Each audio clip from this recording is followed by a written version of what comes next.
It's the Redbird Reboot podcast. Are you ready to get rebooted, Cardinals fans? He settles down, at least in the zone, and does not stop running. Blake Murphy.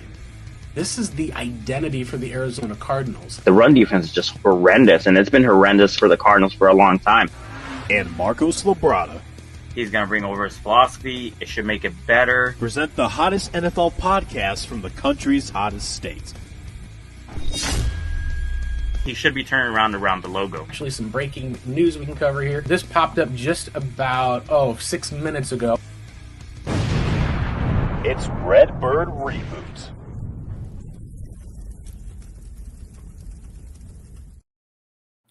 Welcome in, Arizona Cardinals fans, to the Redbird Reboot podcast. We are on a Friday ahead of a 3-day weekend. The preseason is finished. There's new jerseys out. There's a huge trade that's gone down in the NFL. And the Arizona Cardinals are ready to open with week 1 against the New Orleans Saints. Marcos, we've got a lot to talk about for the most part. How are you doing as we get ready to enter? I have to say for myself personally, I am excited because this is one of the more anticipatory football seasons we've looked to in quite some time in Arizona, certainly since I would say the 2021 NFL season. And in a lot of days, the Arizona Cardinals rebuild is finished. Now it's time for them to essentially go out and actually prove that this sort of reboot is something that is, that is worth all of our time, our effort, our energy covering it. How are you doing ready for the season, sir? Well, when it comes to the season, since you have been mentioning that this is very anticipatory, yes, it is, because of the fact that now we're in year 3 of the rebuild process. It's supposed to be like a 3-year rebuild process before we start making the playoffs and start making actual runs and whatnot. We have the pieces in place, especially to be able to say that for the first time, and I feel like since 2015, we actually have like a good defense, or actually 2016, we have like a stout type of defense and whatnot. So that's exactly what I'm looking for, because when we win games, it's going to be close. But when we lose games, we want to be in them to be able to be in a situation where we have a chance to win them. Whereas sometimes when, in the past years, we're not in games, and it just becomes like a situation where you just want to turn off your TV by the time the third quarter rolls around, because we know we're not going to get back into it. So yeah, I'm excited for the season. Absolutely. No, it's going to be something that is unique as far as Cardinals fans, because this is a year where the defense has added talent. The offense is the same as last year. A lot of pressure is on the quarterback to perform. Who there was not that much pressure on this year, Marcos, was the backup quarterback, Jacoby Brissett. Let's go and talk briefly, because when it comes to preseason, this is something I always like to harp on, is preseason does and doesn't matter when it comes to judging or evaluating for the regular season, for individual players and for outcomes. Easy example to look at is a player like a Cappy. Years back, he would always go off for like 3 to 4 sacks in every preseason game he would play. You would then see him struggle to make a roster, not make a 53-man roster, end up on the practice squad. It would go to show that there's guys who can impress using the preseason that can take a step forward. And there's guys who are not quite as impressive, who end up essentially delivering in the regular season in ways that we wouldn't necessarily expect. When it comes to the Cardinals in preseason game number 2, it was a relatively lackluster effort all around. The Broncos with their backups and Jarrett Stidham, Cardinals with their backups, with only a 2 series, I believe, for Jacoby Brissett. They got run over 27-7 with the final score preseason. Obviously, the score does not matter.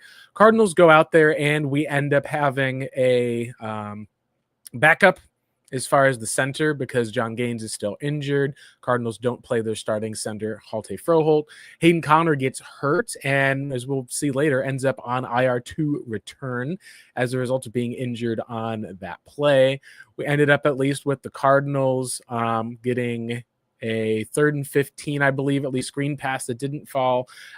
Xavier Weaver had a deep throw that we got to see him get a step. Ball was incomplete for the most part, I think, at least with how it was. Actually, I think it was they did a quick swing pass to Xavier Weaver. Just kind of let the Broncos go on their series. Broncos, of course, come back, and it only took them 4 plays being able to have Evan Ingram pick up a huge gain for 58 yards. And the Cardinals secondary, for the most part, was kind of trounced in that game by the second and third team Broncos offense.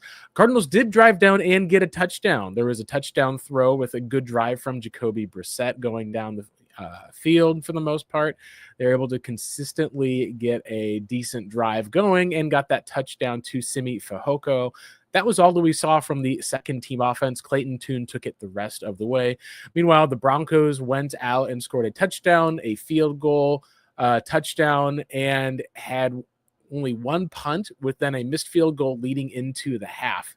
It was essentially a 24-7 ball game by the end of the time. Cardinals essentially just played out the rest of the way. Was there any takeaways that you had overall, Marcos, when it came to the second preseason game? Because the biggest thing I think is a takeaway that I had was how talented Jacoby Brissett overall is, of having a former starter who has spent time in the league, knows what he's doing, coming in, leading that drive. It's a big step ahead of what the Cardinals have had the last few seasons with Clayton Tune as their backup quarterback. It makes you think that the Cardinals, like with Colt McCoy, could be able to get a win or two should Kyler Murray miss a game or two.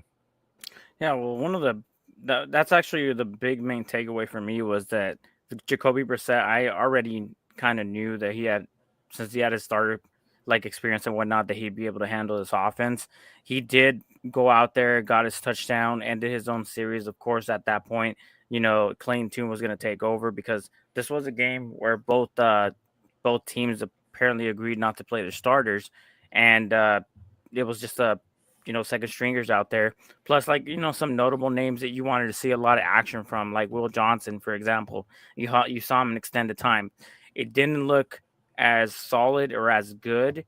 I will say that there's some plays that weren't his fault. The commonality of the broadcast view not showing all the action, and suddenly a person runs free, and then that defender is chasing him down, thinking, oh, well, you know what, that was on Will. What was he doing there?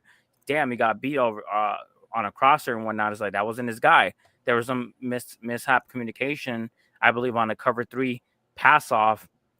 And when that communication wasn't relayed the proper way, or the safety didn't hear anything, it was a situation where Will's like, oh, damn, that guy's wide open. Let me go chase him down. So in the optics, it didn't look as good, but Will Johnson to me is still looking like somebody that's still learning the ropes when it comes to passing off coverage in this zone heavy scheme. Another person that I didn't think was going to make the team that didn't look good was also Keitrell Clark. He didn't look like he was going to make this team with this performance against the Broncos. Other notable names, I mean, I already put this guy in. I'm sorry for beating this guy down so much, but it kind of drove me nuts that people thought this guy was going to take the reins as a starter. Is Cody Simon. Cody Simon had a couple gaffes that it wasn't just in the first game, it was also in the second game. And I'm not saying he's not going to be a starter. I'm not saying he's not going to be somebody who could start or be a long-term linebacker. But if you really want to think about how hard the learning curve is, the last great linebacker that we had in Darrell Washington did not look like this during preseason.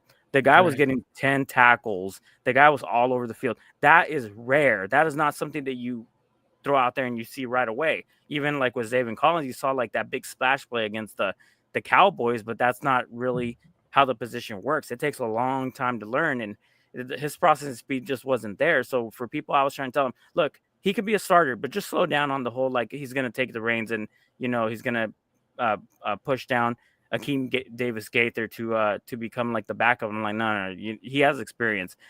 I'm not the highest Akeem Davis Gaither person out there, but he knows a little bit more than Cody Simon, and right now Cody Simon has a lot to still learn. You could say by week 8, if he starts developing some of those tendencies, and yeah, you know what, he could become a starter. By week 8, if he's not doing that, you need to be worried about that. Absolutely. And one of the things I think that we do want to be able to reflect on as far as when it came to how this game went is just with how injuries in preseason are something that affects everyone. This is the play, at least, that Hayden Connor was injured on in the second preseason game. You can see he's supposed to end up getting the this is just a typical counter play that you'll see that the Cardinals will run all the time.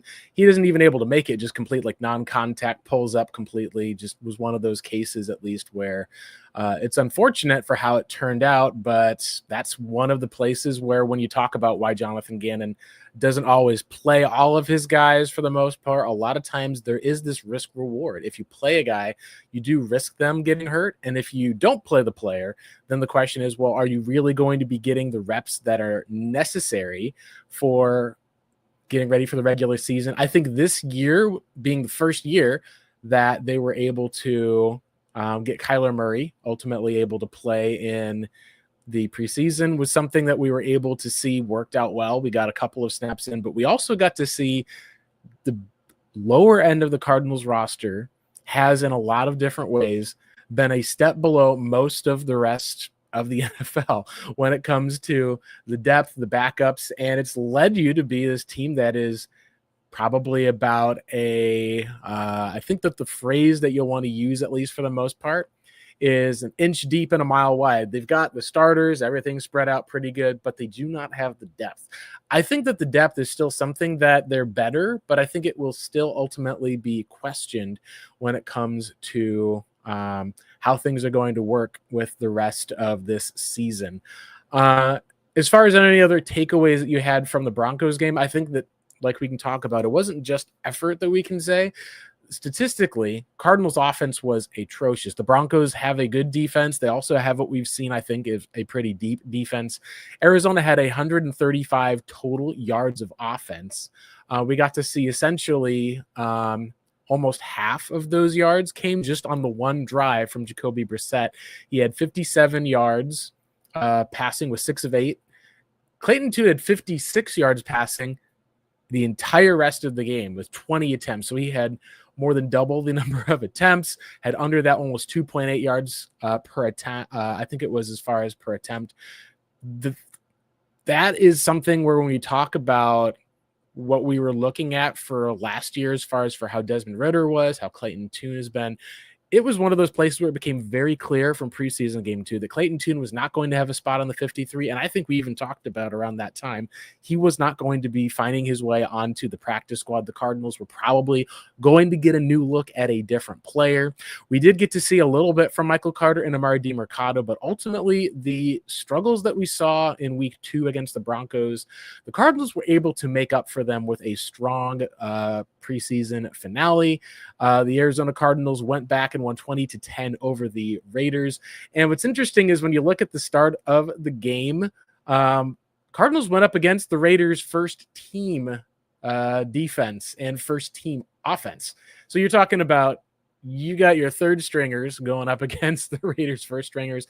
And what about as you'd expect? I actually said, based on the effort, the way that they worked, I was not too disappointed with how things turned out against the Raiders, Marcos. It was interesting that the Cardinals did bounce back effort-wise against the Raiders in a way that I thought at least was pretty good. You get to see a solid tackle here by the Cardinals up against Ashton Gianti in the first play that they had of the game. Raiders were able to pretty easily move their way down the field as far as this play here on 2nd and 7. And then on 3rd down, there was a holding a call, I believe it was called, or I think it was actually illegal contact downfield on the Cardinals. On 3rd and 2, but the Cardinals, when you're talking about the first team defense, at least as far as after the play was done, they were able to essentially get a necessary stop. Now, the Raiders, at least when it came down to the pass rush, the amount of time with Geno Smith being able to run around and get some moving parts, we saw them pick on Desmond Burke. We also saw on the first team, or the first drive, I should say, for the Cardinals, Max Crosby was going up against Josh Fryer. That's something that you hope you don't see in the regular season. But overall, I felt like that the second team and third team Cardinals against the first team Raiders, they gave up a touchdown. It was a difficult play as far as for the touchdown to that was given on Denzel Burke, perfectly placed by Geno Smith. I do think the Seahawks are going to some degree miss some of the presence that he has here. This is the touchdown throw for those of you watching on our television here to, I believe it would be not Taekwondo, but Ollie Thornton, who is a player who's going to get a bit more time with Jacoby Myers asking for his release from the team. Cardinals, however, were able to bounce back, at least even with Clayton Tune. They were able to have another touchdown to Simi Fehoko. And, of course, the big play that a lot of people are wondering if it ended up putting the likes of one Zonovan Bam Knight onto the roster, a long run that he had across the sideline that showed off some explosiveness and a bit of essentially a bit of, I would say, vision is a good way to be able to put it, that really showcased ultimately part of why the Cardinals decided to keep him. We can talk a little bit about this when it comes to the 53-man roster, but that was kind of the turning point overall in the game. Was the Cardinals at a tie of 10-10 in the third quarter were looking for a spark, kind of going back and forth up against, and they were able to get a solid play overall to Josiah Degura, but it was this run by Bam Knight that a lot of people looked at and said, oh, this is kind of showing us a little bit of something here at least. So under center, handoff, Knight runs up, gets a nice gaping hole on the block by TJ Palmer breaking down inside, and he just outruns the safety. I might even be a linebacker at 38 all the way to the end zone.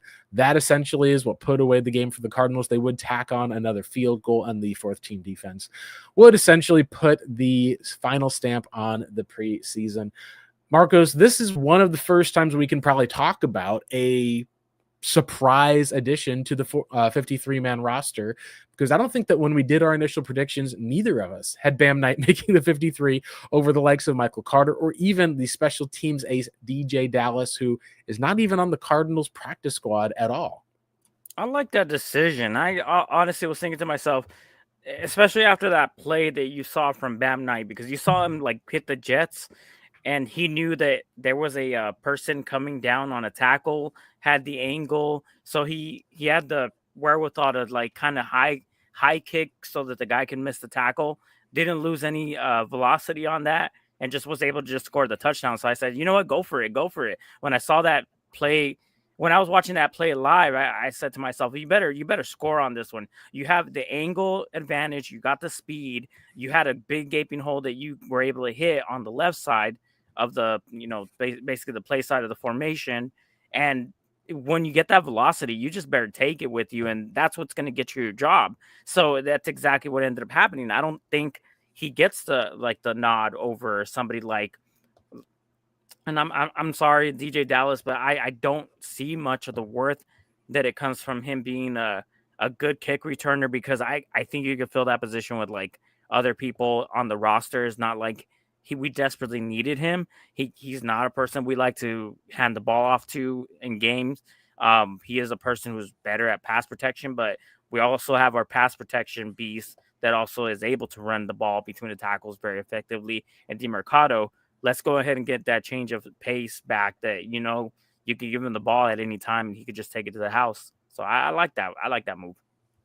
Yeah, great move, at least for the most part. I think the biggest thing, and I even said what it comes down to, is if you look at Michael Carter and his skills and abilities, you look at DJ Dallas, his skills and abilities, Carter is the guy who you can hand the ball off to. He'll make plays. He's not the best in pass protection, does not play special teams. He'll still be a guy where if you need a third running back to be able to come in to carry the load for an entire game because your first two starters are out, he'll do that for you. He can even be a running back 2 on your team if you need be. He can be a third down back. DJ Dallas, on the other hand, is not a third down back, but he can return kicks. He's able to also come in and be able to chip in pass protection in a pinch, but he's not that guy that you're going to hand the ball off to. He doesn't have the same explosive ability. And as we saw in the preseason, at least, I think some of the fumbling and there was some lack of explosion that showed up, particularly when Amari DeMercado, I believe it was, had been in for a bit. They then pulled him. They then put Bam Knight in. Bam Knight looked like he actually caught a stinger. And then you're like, okay, well, they're going to have to probably run the ball with DJ Dallas. Knight was able to come back into the game, but Dallas looked slow out there. I think with Bam Knight, they're saying, hey, we can get a guy who returned kicks in college. There's a 108-yard kick return that Bam Knight had that you can find a video of either on YouTube or Google searching. You can also look at the effort he's probably put into pass protection and the guy that you can hand the ball off to who's more explosive than Dallas and yet offers a special teams presence. Michael Carter does not. So Michael Carter did get put onto the practice squad. And that's something that I think a lot of Cardinals fans ultimately have been disappointed by to a degree. But I think it comes down to the reality of when coaches are putting together how they're going to make these rosters. You can't just be a one-trick pony and make it in the National Football League, because either you'll get exposed, which is we've seen at least. There's players who, if they're not good in pass protection, teams are going to then force them to have to be good in pass protection. And there's players who ultimately need to stick around by doing more than just being the one guy who you can trust in a limited and specific role, who's not as good as a Trey Benson, not as good, obviously, as a James Conner. And when it comes to explosiveness, they have a guy in Amari DiMercato. I think it's a unique move that we didn't quite expect, but I agree with you on, you're kind of saying, hey, we're going to take a chance on this young guy, reward him for the work he's done in the preseason.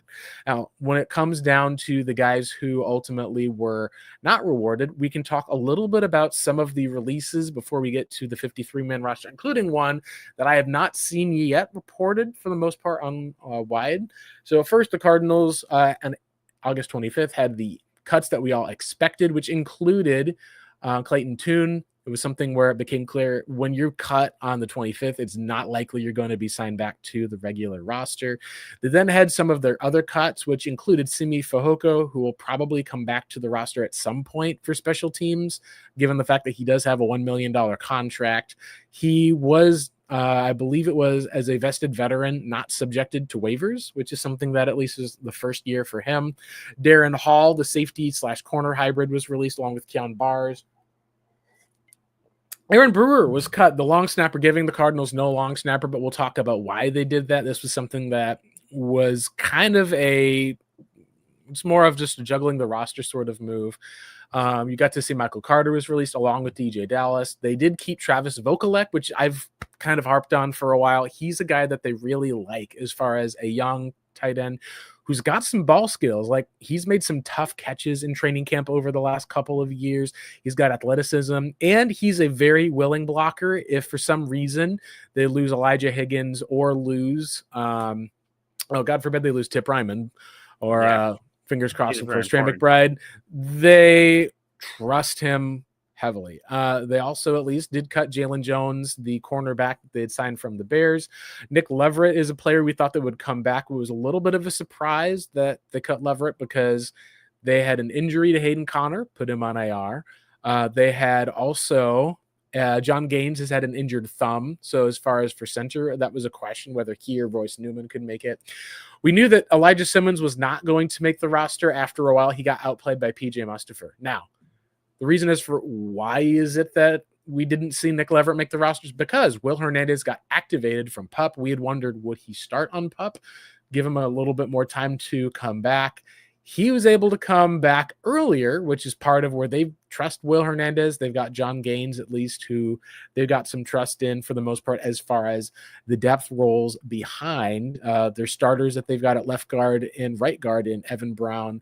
And I want to say at least it's going to be it's the other Eze, at least for that one. Anyhow, Walter Nolan placed on reserve PUP. BJ Ojolari, it's been now almost 14 months since the ACL that's been torn. So now you're looking at, all right, this is kind of a unique spot as far as when it goes to BJ Ojolari. This is where, Marcos, we can talk a little bit about possibly either his career is in jeopardy or more likely his time with the Arizona Cardinals, because 14 months after his torn ACL, we haven't heard if there was additional problems or damage. But Will Hernandez, active and practicing.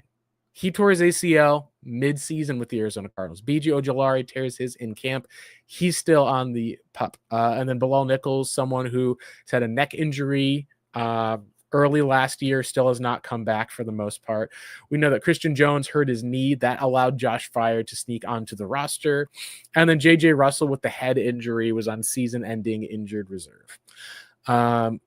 This is something that's really interesting to me. And I guess we can talk about BJ Ojolari. We'd love for him to be able to stick. He showed some promise in his rookie year, but it does feel like that the Cardinals are in a spot of moving on, and it's almost concerning that either he's not coming back to the team or that it's taking so long to come back. And injuries were the biggest question mark and concern with him in college because he was hurt coming out, had a history of injuries. Cardinals drafted him, tore his ACL, and now we're seeing that they seem to be ready, at least with some of these other draft picks, to fill that edge rushing role after Josh Sweat. Interesting point about that draft class. So here's one thing that I don't know if we can bring up that's kind of like a weird thing that happened in that draft class. 3 of the picks after our first round pick and Paris Johnson, all 3 of them had injury concerns. They were coming off of an injury or had some concerns with the injury. It was BJ Ojulari, it was Michael Wilson, and of course it was Garrett Williams. Garrett Williams had just had surgery, so we didn't know what we were going to get in. At the very least, 2 of those guys panned out. But it's kind of it's so bad that the guy that you drafted first in that order, who had injury concerns, still has yet to show up on the field in a good substantial amount of time. It is not like he lost his entire rookie season. He was out there. He got himself 4 sacks, which in our Cardinals, pass rush as of late, that could lead the team in sacks or at least be up there and whatnot. He showed some really good moves. He showed that he understood how to become a good pass rusher in the NFL. Like, he had this push-pull technique as an undersized outside linebacker that looked very, very promising. And at least he has that in his bag. He also has his ability to swim to the outside. And so he has, and if people want to be more curious about this, I was going to study more and watch his film from 2023 when we drafted him, and look at his rookie year and just to see exactly what he has to show and what he has to offer. So it's a really, really bad, like bad luck that he has all this promise. He missed his entire sophomore season. He's still not ready his junior season. And you're right. It is going to be a situation where his career's on the line, because I don't think we're going to, with injury, I don't know if we're even going to see him again as a Cardinal, especially after this year. Yeah, it's something that's going to be really, really hard to find out, at least if that's going to be. I think it's what a lot of people have seen is that Jordan Birch looks like he's the guy that they're trusting to step up in the meantime. And I think that's going to be there. So the other move that we got to see with it, and this one I haven't seen as well widely reported, is Justin Jones, at least for the most part, was put onto IR from the team for the Cardinals in order to re-sign long snapper Aaron Brewer. How that will work a lot of times, we think, is you'll put Aaron Brewer at least, and we got to see that they didn't even re-sign him to the practice squad. No need. No other team was going to pick up the aging long snapper. They kept Justin Jones onto the roster, ensures that he's able to kind of get paid without having to take on the hit of having to cut him ahead of that roster cut, because he did sign that. He's in year 2 of a 3-year deal, similarly to having the player unable to practice for Bilal Nichols being in year 2 of the 3-year deal. Both guys, I think, are probably going to get cut before next year begins. We'll see if Jones is able to come back in this season. But that's kind of the way that the Cardinals and Austin Ford are able to get 54 guys onto the 53-man roster without actually doing it, because when you got a guy who's a long snapper that no team is going to claim that you can then release, you could then keep another extra spot on the roster to essentially kind of push that guy through without having to expose them to the waiver wire. Then you can just make your move if you need to move a guy onto IR, which we expected in this case. It would be Justin Jones. The Rise Up C-Red podcast with Seth Cox and Jess Root have talked about this for a bit. Once that knee issue flared back up again, it seemed inevitable that he was going to go on to injured reserve. Cardinals did at least re-sign a few guys to their practice squad as well, since your Hainsworth was gone, but they did bring in a new quarterback, a local Arizona product in Keaton Slovis, who spent time, unless I'm mistaken, at Stanford is one of the places that I know that he did spend some time. Moved to USC, I believe it was. Also, I don't know, it wasn't it was Pittsburgh Panthers, and then he was also with BYU for a little while. Originally was from, I think it was Desert Mountain High School out in California. He was one of those guys who, when you're talking about Desert Mountain's offense, it was Kurt Warner and his kid who was playing receiver out there. I believe his kid went to Nebraska as well. So you're talking about some Cardinals connections there. That's your new Clayton Tune replacement. Tune goes to the Packers, a team who wanted Clayton Tune to be one of their backup quarterbacks. They wanted to get him as their third guy. They did not actually get him that year. And if you take a look at the 2023 NFL draft, it's kind of interesting. I believe that one of the guests we've had before, Walter Mitchell, actually pointed this out.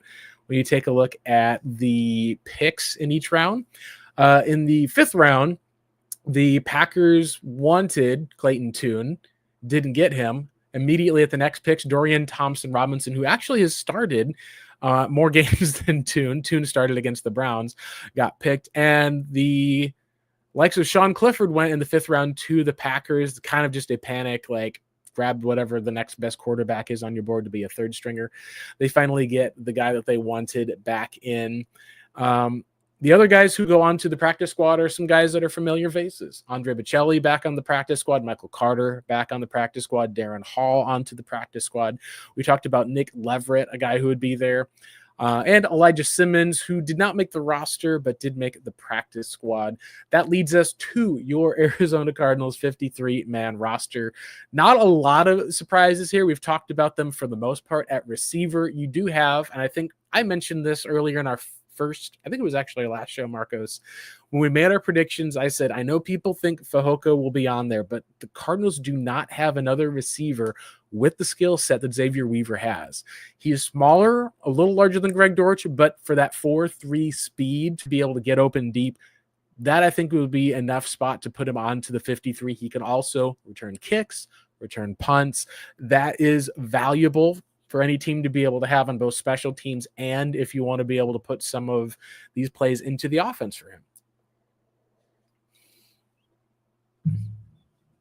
Oh, sorry. I was over here just so the thing about Simi Fehoko is he's like 6'4", I believe. He's Tall seen guy. as a big target. That's the reason why people were kind of wanting him to be on the roster instead of an Xavier Weaver. We have ourselves for the first time an actual team that has 6'1" and up receivers on the roster, especially somebody like Trey McBride, who's a tight end, who's 6'4". So to add another person who's 6'4", it doesn't really make it makes sense to keep him as a practice squad player, but you also have that speed with Xavier Weaver, and I know that we haven't really concentrated too much on deep ball, and he's more of a shorter receiver. So even if he was to get deep, you're looking for a guy who's going to have good hands and the ability to jump up and get that ball deep, more so than just the guy who's just going to run and have his hands at his hips waiting for the ball to drop in the basket. And this, especially since in recent years, we haven't really seen that type of a throw or connection. And every time there is a connection, it's usually like a comeback or a jump ball situation. So with that being said, like I was really interested in hoping that Simi Fehoko wasn't going to be like snatched up and whatnot. Michael Carter, we already talked about him, mentioned him. And I knew he was going to make the practice squad only because of the fact that we got lucky and we kept him last year. So I thought they were just going to pull that move again and try to keep him in the practice squad as well. Darren Hall, we're talking about, he looked like he did himself a good, a good preseason. He really was. I mean, he got his hands in there. He was able to intercept a couple of balls. But what really surprised me about this whole situation is that you got you got a good game from both Keitrell Clark and Elijah Jones. And I was really happy at the fact that Elijah Jones was not released, because this guy was supposed to be the most technical man coverage cornerback that we have in our squad. And of course, he's like down the depth charts, but I'm looking forward to seeing him in action at the very least, because I saw a couple of like really good snaps that he had on the left side of the formation where he didn't bite on a double move, and he was actually in good position to be able to intercept the ball on the same play. Obviously, he didn't come down with it, but he put himself in really good position. I don't know. Like I would hate for injuries to be the reason why he gets a start, but at least I know that as an outside cornerback, he could possibly develop as a Cardinal. But he's really down there. I mean, he's behind Max Melton. Yeah, it's possible that when you look at the Cardinals, they kept 11 defensive backs, which I said I could see them keeping 11 defensive backs because you keep 5 safeties due to the fact that you're going to want to keep Buddha, you're going to want to keep Jalen, you're going to obviously want to keep your 2 draft picks in Dadrian Taylor Demerson. And like we said, Keaton Crawford was going to make this team not just because of his ability as a special teams gunner, but with his explosiveness, with his ability. You can see a future in which Rabbit is going to be the Buda Baker understudy, and Keaton with some of that speed we even got to see on the interception that he made. I believe it was in preseason game, either 2 or 3, whichever one it was. You got to see that deep speed being able to play as that deep free safety. So the Cardinals really have had a lot of interchangeable safeties. Like you can put Buda Baker as a slot nickel, you can put him rushing in the box, you can put him back as a free safety. Having this traditional thing, we can kind of see, I think, the mold that Jonathan Gannon is going to have that traditional box safety, Adrian Taylor Demerson, free safety, Keaton Crawford, long term, having those 2 guys be maybe the heirs apparent or at least the depth pieces behind Buda Baker. I think that's something that we'll be able to see. And the Joey Blunt is too good of a special teamer. I didn't think that he would be released from the team. To be able to make it back onto the practice squad. He is a vested veteran, so it would not be like he could be claimed necessarily, but he would then have the opportunity to go to a different team. The one that at least popped up that we talked about is we could see why they kept Denzel Burke, because we saw flashes, but we also saw that he does need some work. He's not going to be capable of being a starting corner yet. It was really kind of a little bit of maybe a long shot in terms of Elijah Jones making the roster, but at the same time, you look at this 53, and if you are a draft pick for the Arizona Cardinals, you're likely making this team. If you take a look at the undrafted free agents this year, there is one undrafted free agent rookie who made this team, and it's Josh Fryer, the right tackle who played at the Ohio State University, where his position coach, the offensive line coach, is now the offensive line coach for the Cardinals. I thought that he played fine in the preseason. He was the guy that I said was in competition with Christian Jones, and depending on how things went with injury, with how the Cardinals would put things in place, that was the one guy that you take a look at him and Jones and say, could this be a guy who could start at right tackle next year? Could the Cardinals go out and draft another guy? Even if you're able to get to at least just replacing Kelvin Beachum as a swing tackle, either being right or left tackle for the most part, after Jonah Williams leaves, maybe you go out and you draft a right tackle in the first round. Being able to have the long-term guy on the roster for that, if that's something they can pull off with Josh Fryer, we're talking then about a unique roster. So you already talked about Walter Nolan. We'll go on him in a little bit here as far as he deserves his own segment because he's a first-round draft pick. You got Will Johnson on the roster. Jordan Birch flashed in the preseason. You have Cody Simon, who's already got the depth role. Seems like he'll probably be a depth guy for a year. There was some missed tackles in week 2 of the preseason. You already can see at least that Denzel Burke could at least maybe take on that secondary role. This looks like a solid overall draft class, at least for Arizona. And as far as it goes with the rest of the 53-man roster, it does show that they are trusting their draft picks, and it's not that they're finding guys left and right. I do think that it does show that the process that Monty Austinford is using is probably a step above some of the process that we've seen from the likes of, back in 2019, Cardinals drafted 3 wide receivers. They were potentially going to cut Hakeem Butler. They couldn't get Indy Isabella on the field. It was the slower slot receiver that they had, at least, who they took in the 6th round, who was actually the guy, with Keyshawn, who got the most amount of playing time in year 1. Now we're at least seeing that they at least have a plan for some of the rookies. They're able to keep them on the roster. I think it's a good step forward for the Arizona Cardinals to take when it comes to building through the draft and continuing to build through the draft. Yeah, absolutely. I mean, this is exactly what I've been praying for since we got into a new type of organization with different types of coaches. It's because and that's the other thing about it. It's not just that Steve Keim wasn't drafting players. He was drafting players, but the coaching staff wasn't willing to develop them, especially on the defensive side. So seeing that change where you see the younger guys, they're either developing or if they could show that they have some sort of talent, they're thrown out there. I mean, Will Johnson's going to be the starter. And even before the injuries happened, it looked like if he played well enough, or he was out there like killing it during like training camp, that he was going to get the nod or at least a start as an outside cornerback. So they're not going to wait on this guy. They're not going to say, hey, let's just put him on the bench, have somebody else that has more experience take over and let this guy just watch the games and stuff. No, he needs live reps. You need live reps to be able to learn out there, especially as a cornerback being such a special position from a guy who's supposed to be in the first round. They're not wasting any time with him. So I'm glad I see things like that. And I'm glad I'm seeing more of a, hey, these guys are rookies. We're going to try to develop them because this is the core that we're going to carry on.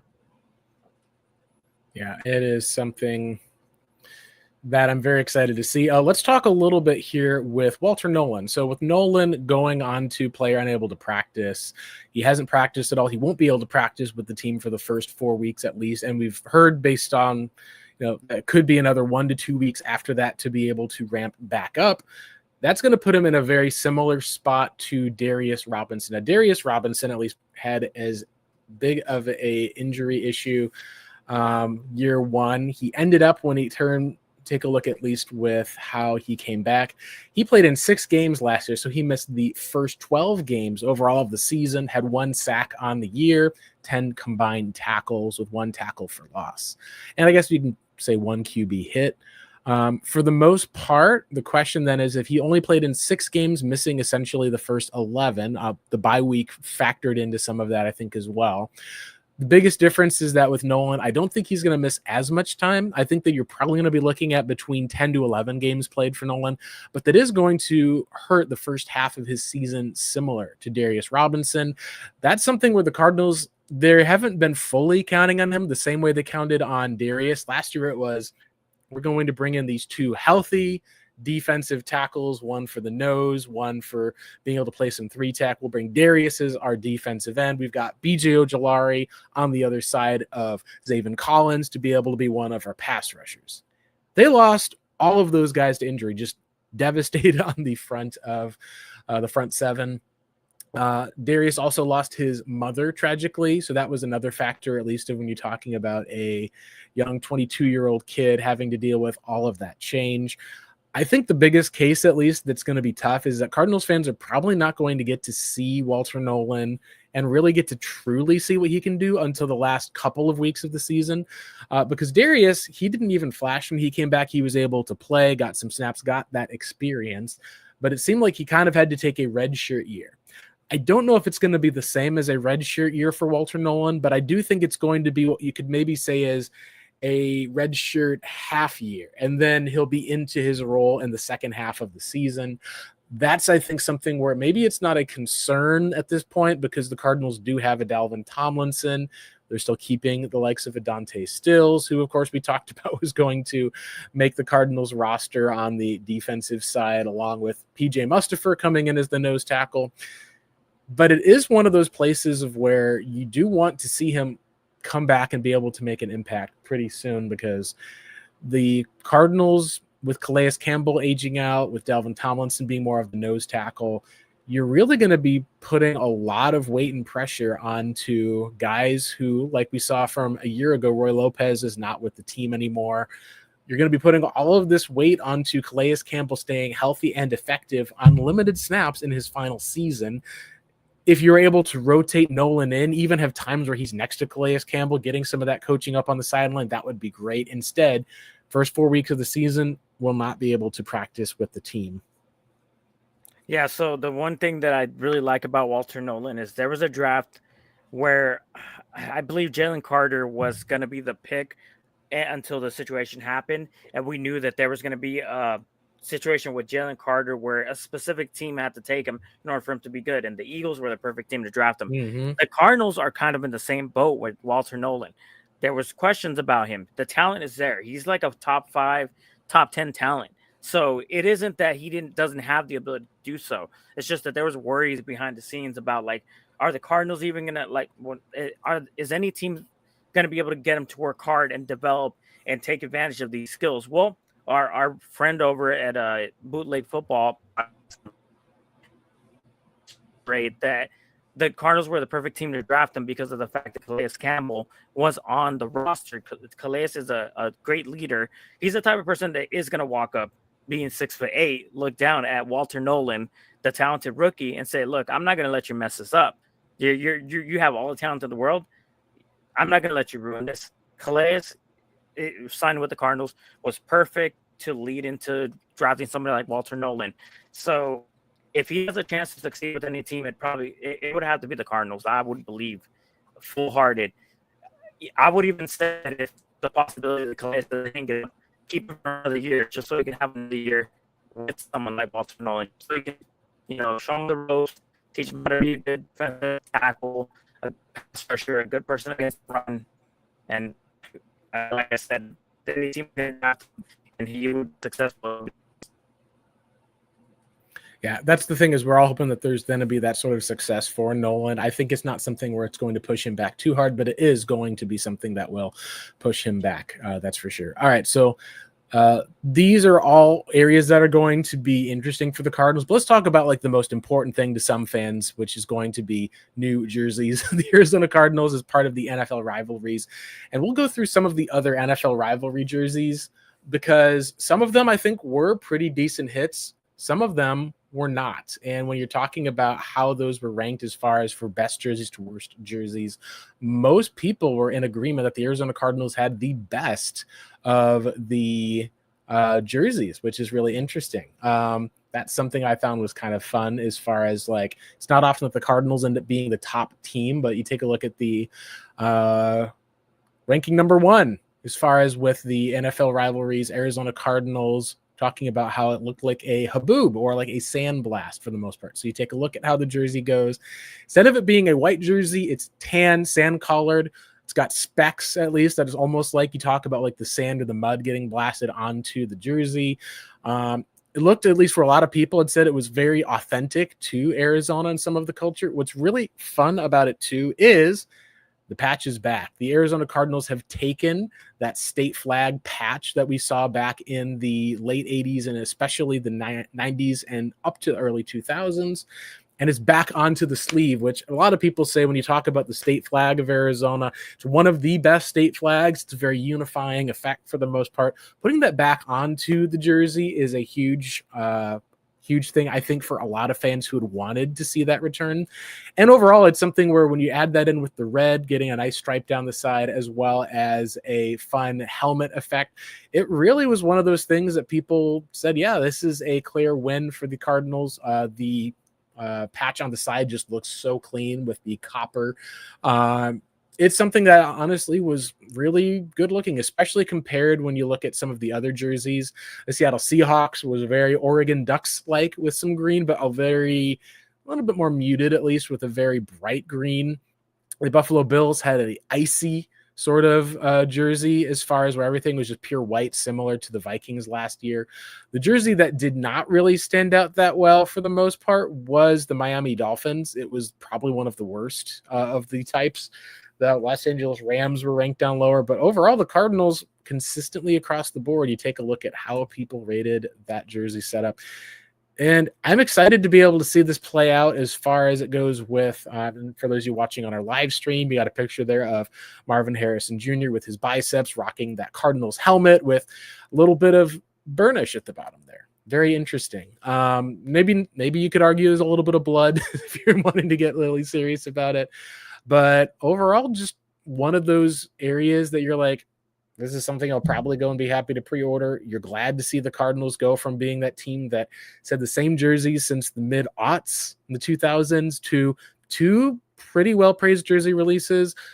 Good step forward for the franchise as far as when it comes to aesthetics for both the players, for selling merchandise, and ultimately having something that the Cardinals have struggled to have, which is legitimacy in the eyes of national media. Yeah, absolutely. Like at first, I didn't like the idea of it being like a sand. Like the reveal was it was over sand and it was blowing over the jersey, and I thought to myself, What do we really live in an area here in Arizona where we have dunes and whatnot? Is that what we're known for? We're a desert. We're not like North Africa or the Middle East, like where there's sand dunes everywhere. The place that everybody keeps talking about, the planet from Star Wars and whatnot, that's completely filled with sand and whatnot. But when I saw the reveal and I did see like the spots in it, you're right. It looks like just got hit by a dust storm, and we're known for having a ton of dust storms. Anybody here in Phoenix would know it sometimes rains just a little bit, drizzles just a little bit, and then you hit with dust, and then your car looks just like the jersey does afterwards. So at least it feels like it's authentic. I've never seen anything like that before. It's an interesting first thing that they could do, but at the very least, you could say it's very Arizona like. I I would have preferred maybe to have a darker color, but for it being white with the red, obviously the sleeves, the visors are supposed to be red. That's what I heard. The Yeah. cardinal itself looks, it's fine. It's not best looking cardinal, but that AZ, that state having the Arizona flag in it, that made to me that made it for me. I was like, okay, that right there, okay, good. Modernized Arizona look. This is Arizona.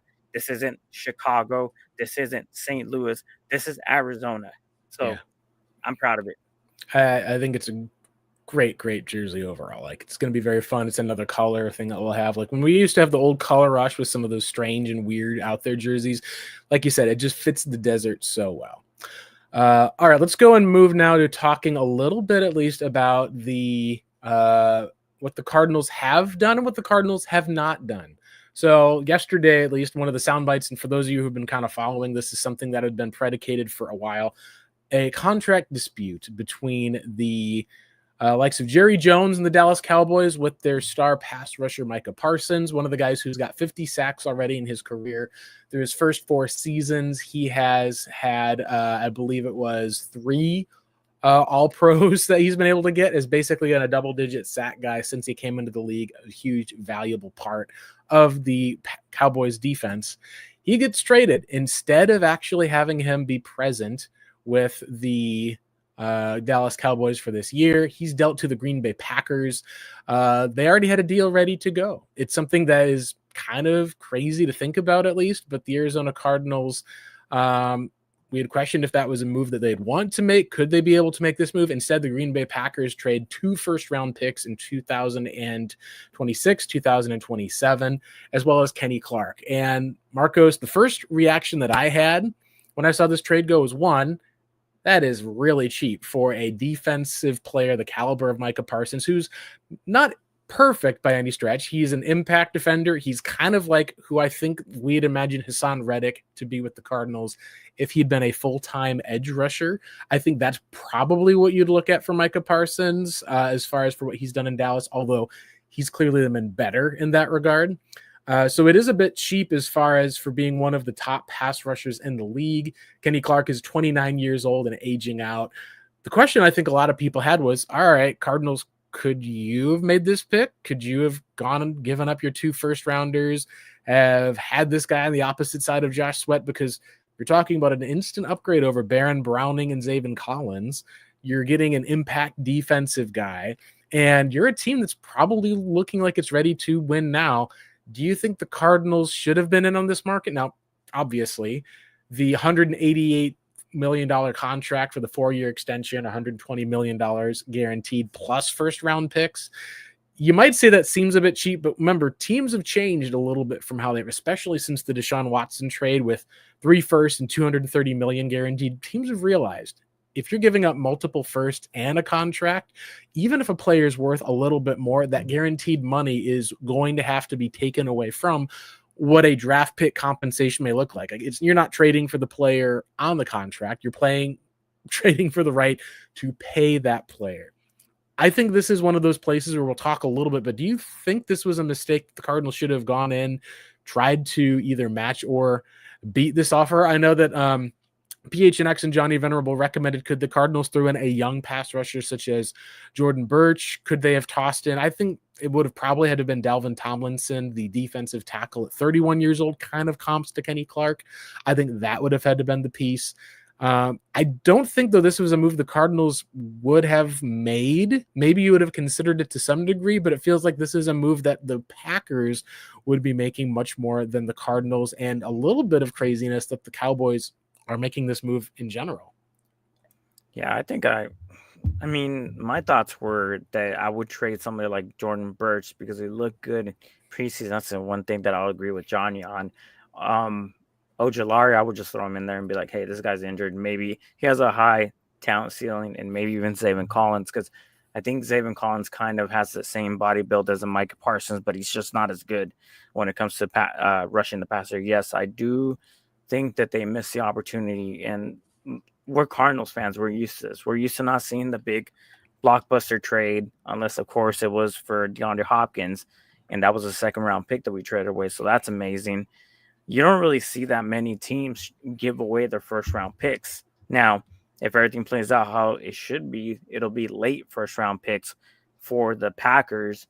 They have a really good defense in their hands. I was watching some of their film during the preseason, the way that they just dominate the line of scrimmage. And I was looking at that and thinking to myself, how much better is it going to be now that they have somebody like a Micah Parsons on, rushing the passer on whatever side he's on. He's really good at defending a run. Obviously, we know he can get to the quarterback. And I thought to myself, oh my God, these guys really did luck out. They really did do the smart choice of going after him. And the Cardinals could have been in that boat. But I think some people in Arizona are kind of weary, because if you're not sold on Kyler Murray, they more than likely didn't want to make the trade, because you wanted to have your first round picks just in case it doesn't work out. I would have said go for it anyway. Yeah, I think that's a great discussion to have, because if you think Kyler Murray's the guy, and I think I mentioned this too, if you trade those 2 draft picks, you're in win now mode. But also you could say, like, that may be what the Cardinals defense needs. You're able to now have a identity as far as, we're going to destroy your quarterback, play well against the run. We also have a ball hawking secondary, and an offense. We're going to run the ball, throw the ball to Marv and Trey McBride, and have Kyler be able to run the ball as well with James Conner, Trey Benson, and Amari DiMercato. That's going to be one of those things where, like people said, it made the Packers instant Super Bowl contenders, with the rest of their offense, for the most part, returning, plus adding a rookie receiver in Matthew Golden in the first round, plus the heavy run package that Matt LaFleur has run. But it comes down to, ultimately, then, like I said, well, if you make that trade, you're kind of saying, I am sold on Kyler Murray. I'm ready to give Kyler Murray a contract extension, because he's coming up on another contract extension in the next year or two, and you're going to be missing both your first-round draft picks for the next 2 years. There's not a quick or clear method to getting a different quarterback or getting an upgrade. You can't trade your first-round picks to get a quarterback who's different. You can't then draft a quarterback if you don't have those first-round picks. Even if you trade Kyler away, maybe you can get one of those picks back, but it may not be the same draft pick, because if Kyler Murray doesn't pan out the way that you're hoping he would this season, well, then your draft pick belongs to another team. They're probably picking relatively high. You're probably not going to be able to get back to where that was. It's just a domino effect where, fundamentally, it feels like this is the sort of move that if Kyler goes out and has a fantastic year, you're ready to say, yep, this is going to be our guy moving forward. We can tell, because we're going to continue to add to the offensive line, add more weapons in the receiving game. Then you're like, all right, cool. We can go ahead and make this move for adding a top pass rusher. But it does feel like the fact that they didn't means that this is going to be a year to evaluate Kyler. Now, the question, Marcos, is that the right move? Do we need to evaluate Kyler? Have we seen enough? I think that when it comes to it, there's some people who feel like they have seen enough, or in the case of some are saying, you probably won't be able to do better without tanking, or however it goes. One of the people, I think, at least, that brought this up, at least, was Kyle Odegaard. He's the guy, at least, who talked at least about, said Arizona should have outbid this package. Arizona should have gone after Micah Parsons. He said, at least for the most part, when people say, hey, like, if Kyler, does he need to show a little bit more? He's like, all right, well, what's the plan? Like, trade Kyler after the season, rebuild again? Like, what do you do for all of that? He's like, change the name, call them the Arizona Rebuilders. And I think that rebuilding doesn't have to necessarily mean whenever you change up the quarterback, you're rebuilding. The best example of this is in 2017, I think in 2018, a year later, 2 teams had made the playoffs. one with Alex Smith at quarterback in the Kansas City Chiefs, one with Tyrod Taylor at quarterback in the Buffalo Bills. The Chiefs trade up, get Patrick Mahomes. Bills trade up, get Josh Allen. You even see with the Baltimore Ravens actually moved up to pick 32 to get Lamar Jackson, despite having a Super Bowl winning quarterback in Joe Flacco, who, crazy enough, is still playing and starting games despite being 40 years old. I think that part of where it goes is that this is maybe a little bit saying, hey, like, trade Kyler, start the rebuild again. I don't know if it's truly a rebuild. You've got the team, I think, in place. You just be saying, can we do better at quarterback? And I think that, I would argue, is going to be contingent on what Kyler does this year, because he may be everything's in place. He goes out, has a great year. You can say, cool, this will be our guy for the next year or two. We can continue moving forward. If things don't pan out, I think that you're in a good spot still, because you can trade Kyler. Maybe someone gives you a first. Maybe you can get a second and a third, be able to get some additional package or ammo. Maybe you're able to get 2 second-round picks in consecutive years and a third-round pick, essentially, that you can then maybe swap, give a fifth-rounder back. However you want to work it out. You'll be able to get enough picks to be able to package, to move up. And then you're talking about having a veteran offense with a lot of guys with a decent set of protection with the offensive line because of Paris Johnson. Hopefully we'll see how Isaiah Adams does. You've got your weapons that are young in McBride and Marvin Harrison Jr. And you're going to have, hopefully, a young, healthy defensive line, depending on if Walter Nolan can step up. With the secondary that the Cardinals have drafted, that I think is good for a rookie quarterback to come into and have enough success without it needing to necessarily be a rebuild, Marcos. Yeah, I agree, because you have all the pieces around you. Like, the rebuild portion isn't just tied to the quarterback. And I'm not sure this is exactly what Kyle Orgard was kind of alluding to, but you're putting a lot on just the quarterback being the rebuild. Yes, he's an important, integral part of a team, but there's a lot of teams that were built around a quarterback that you were able to give him the ability to, like, not have to go out there and throw for like 300 yards a game, because the defense is so good. He keeps you in games. They give you short fields. They get interceptions. They get fumbles. They cause fumbles and recover them and whatnot, and give advantageous situations, or at the very least, if you throw an interception as a rookie, hey, the defense is so good that they'll get a 3 and out. You have the pieces on offense as well. You got the offensive line. That's one of the top rated offensive lines in the league. They're very good in pass protection, really good at run blocking. You got a really good running scheme. We know that when it comes to like our running back room, and our offensive coordinator, who's a very like run centric offensive coordinator. See, you have all the support that you have around your quarterback. Can you succeed with Kyler Murray? Yeah, absolutely. In this situation, can you succeed with Kyler Murray and keep paying them the top of money? Well, that's going to come down to him and his agent.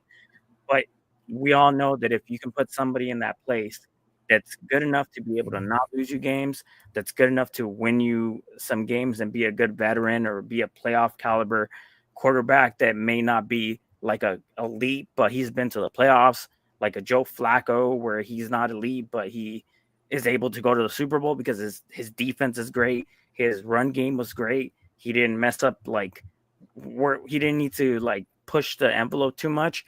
And, you have the Broncos, of course, with Peyton Manning.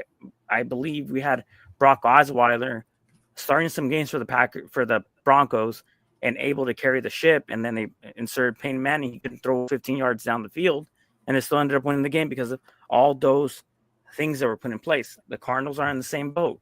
So it's not going to be a rebuild. It's more so going to be, hey, we're quarterback friendly. So if we're going to move off and it's okay that we trade our first round picks to get somebody who's elite at the pass rusher situation, is going to make our defense just that much better, because like you mentioned, you can move up into the first round. Maybe it's not early first round pick. Maybe it's a late first round pick.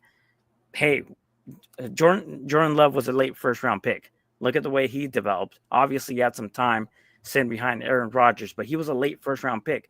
Jalen Hurts was a second round pick. Look at the way he panned out. He's not elite, but he's good enough to be able to win games. He's good enough to win a Super Bowl. So it's not the end of the world. You can definitely replace and put a rookie in the situation, have a veteran, and still have some success.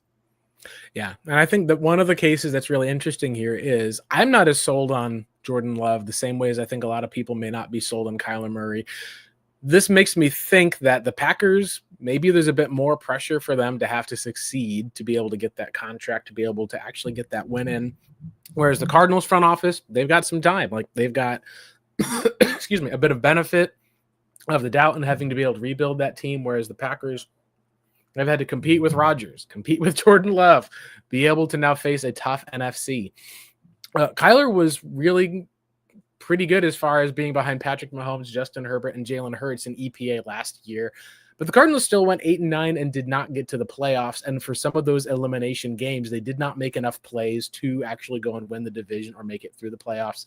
So I can say that I agree with Kyle Odegaard as far as when it comes to that there's a lot more confidence we probably need to have in Kyler Murray than most average fans who have just like, all right, trade him, get rid of him for like what, and pay Sam Darnold how much money for the most part? Like it just doesn't seem to make sense that way to me. But at the same time, I think you want to actually go out and see. You don't need to talk about what does the EPA look like. Look at how, things were as far as the potential. Go out, make the playoffs. If you can, win the division, great. And then hopefully you can then talk about a playoff win at minimum before we even get into looking at some of these. We're going to go for it, go all in investing on the defense this year. And then we get to the end of the season and go, wow, the Cardinals forced so many sacks and turnovers that we don't even know if Kyler, he had the same year as he did last year, 3,400 yards passing, 20 touchdowns, 12 interceptions. Like, did he actually do what we needed him to do? So at the end of the day, yes, I agree with the Cardinals in this not making a move for Micah Parsons. Maybe there will be a regret for how cheap it was. Could have also been a case where Micah just worked things out ahead of time with David McCletta, his agent, to get himself to the Packers to get that large of a payday. And it is going to be interesting to see how the paydays will shake out for Michael Bidwell, because if Kyler Murray does play well this season, he's got a contract extension potentially coming. It's better to then pay that contract extension earlier versus later. You're going to be saying, all right, well, guess what? The salary cap, you're not able to pay Kyler $40 million a year. You got to move up to at least $50 million a year. Some people are not going to like that, but the salary cap has expanded since then. It's going to be probably a similar scale. It's not like going to be paying him like the Joe Burrow sort of money, a guy who's gotten to a Super Bowl. Now, fingers crossed, maybe that is the case where Kyler goes and is able to get a Super Bowl appearance. You'd rather have that be the case, but we're talking about the bare minimum here on this podcast, trying to be able to balance realism with potential here. You're going to be looking at least at having to pay out a huge chunk of change if you're Michael Bidwell. And if you've already paid out that change to a Micah Parsons, pay that out to the likes of a Kyler, you want to make sure that you're taking care of your homegrown talent as well. And that's something that I'm going to be very curious to see how things will stagger with some of these draft picks, like Paris Johnson Jr. He's a guy that he has his third great season this year. You know that contract extension is going to be coming for him soon. We'll see about the likes of a Marvin Harrison Jr. and for some other guys in free agency who may be available as well. Let's do some comments as we wrap up today, at least here for the most part. Let's talk at least. We got a comment that's going to be in here from Silver Wolf Arizona. It was like, oh, freckles in the jersey may look like a melanoma. Okay, so we've talked about the cardiac cards, someone bringing up the idea of a cancerous cards. So we're also saying Cardinals could have made that trade, have him walk in wearing the new jersey. That, could have been possible, at least for the most part, like having the new rivalries jersey. Parsons is going to wear number 1, it sounds like, for the Green Bay Packers. So he's already moving from number 11 to number 1. So he is going to be having sort of that alpha dog mentality. Cardinals go from playing the Packers at home is who they're going to see with Micah Parsons now versus the Cowboys on the road in AT&T Stadium in Dallas. That means it's going to shift you from, I believe the Cardinals are playing, is it week 6 or week, I got the schedule right here in front of me. Cardinals are going to be playing the Packers, it looks like, in week 7, and then week 8, the following, I should say at least following 2 weeks later, because they do have a bye after the Packers game. They'll be playing the Cowboys on November 3rd, and that's going to be the one Thursday night football game as well. Cardinals get the bye week plus essentially a little mini bye before they play on Monday night. Should be not Thursday, Monday night football. No Micah Parsons, but they do get him the week right before the bye. That will wrap it up here for us on this episode. Thank you guys so much for tuning in. Obviously, we've got a bunch of Cardinals content and some news that we'll talk about next week as well. We've got our podcast is going to be going up with the audio every single day within the first 12 hours or so. So if you do miss the video version of this podcast or you want to listen in, we'll have plenty of stuff to break down for you guys. Yeah, absolutely. And as usual, you can find Blake Murphy at Blake Murphy 7 on Twitter. You can find me at Pancake Soul on, well, actually not Twitter, X. Like you mentioned, you got the QR code pointing at it right there. It'll lead you to our YouTube, our feed and whatnot. And preferably, I like having YouTube instead of having like on Twitter so that you can put some comments down. We'd like to interact with you guys. And I hope you guys have a great day and go Cardinals. Absolutely, guys. Yeah, make sure you're following us at Redbird Reboot as well. Hey, guys, Cardinals, the reboot is over. Preseason is over. The jersey reveal is over. You guys have just been rebooted. That means that the season for the Cardinals in 2025 is on deck. Thank you guys again so much for tuning in. Go Cardinals and enjoy the 3-day weekend.